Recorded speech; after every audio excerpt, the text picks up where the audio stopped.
जय सिया राम। आप सुन रहे हैं कैपिटल रेडियो अयोध्या। मैं हूं भावना राय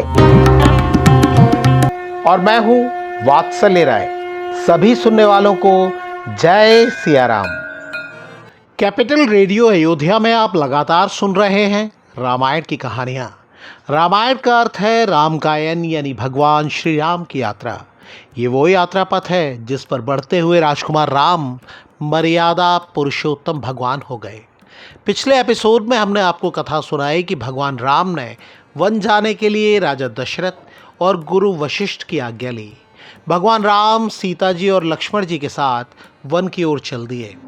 अगर आपने वो एपिसोड नहीं सुना है तो हमारे यूट्यूब चैनल और फेसबुक पेज पर जाकर सुन सकते हैं। उसका लिंक भी हम डिस्क्रिप्शन बॉक्स में साझा कर रहे हैं। अब आगे की कथा। गोस्वामी तुलसीदास जी महाराज कहते हैं, गई मूर्छा तब भूपति जागे।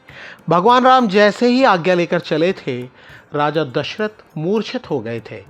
कुछ देर बाद उनकी मूर्छा दूर हुई तो उन्होंने अपने मंत्री सुमंत्र जी को बुलाया। राजा दशरथ बोले, राम चले वन प्राण न जाही, के सुख लागे रहत तन माही।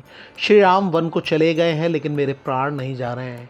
न जाने ये प्राण किस सुख के लिए शरीर में टिके हुए हैं।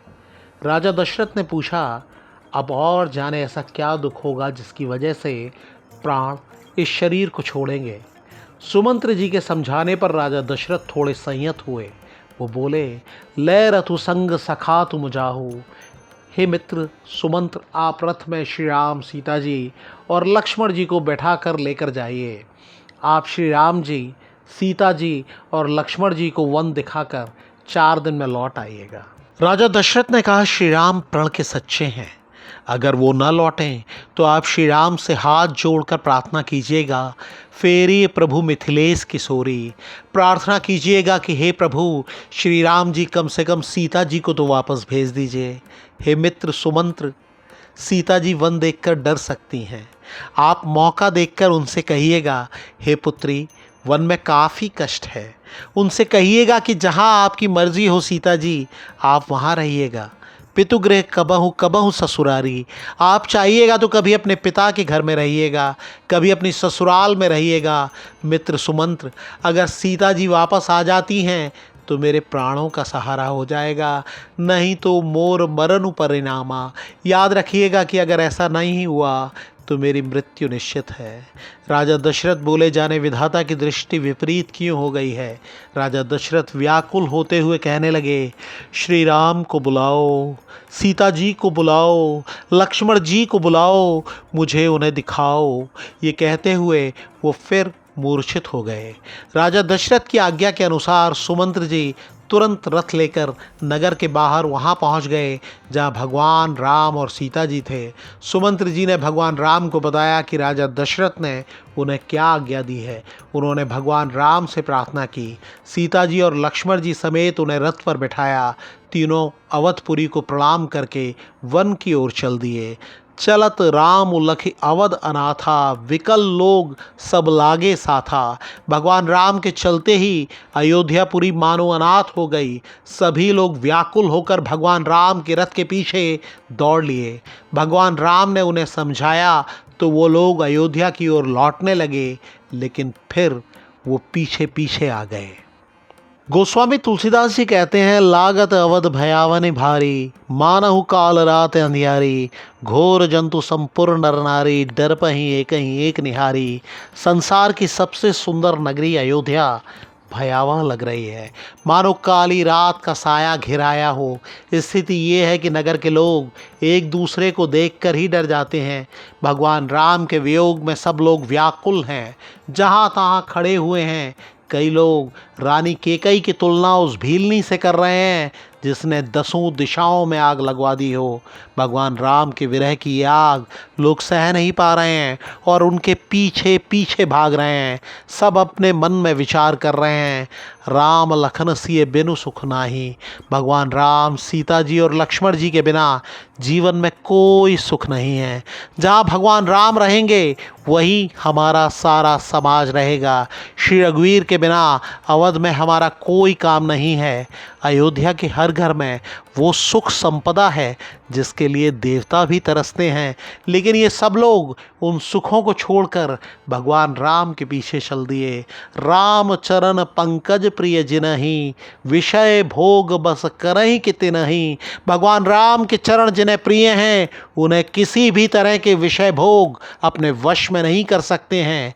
अयोध्या में सिर्फ बच्चे और बूढ़े ही रह गए हैं, बाकी सभी लोग भगवान राम के पीछे वन के लिए चल दिए। तमसा तीर निवास किए प्रथम दिवस रघुनाथ। वनवास के पहले दिन भगवान राम ने तमसा नदी के किनारे पर विश्राम किया। अयोध्या के लोगों को देखकर भगवान राम के हृदय में बहुत दुख हुआ। भगवान राम ने सभी को बहुत समझाया, लेकिन लोग वापस लौटने को तैयार नहीं हुए। लोग सोग श्रम बस गए सोई, कछुक देव माया मति मोई। रात के समय थकान और देवताओं की माया के कारण वो सभी सो गए। जबहि जाम जुग जामनि बीती, राम सचिव सन कहु सप्रीति।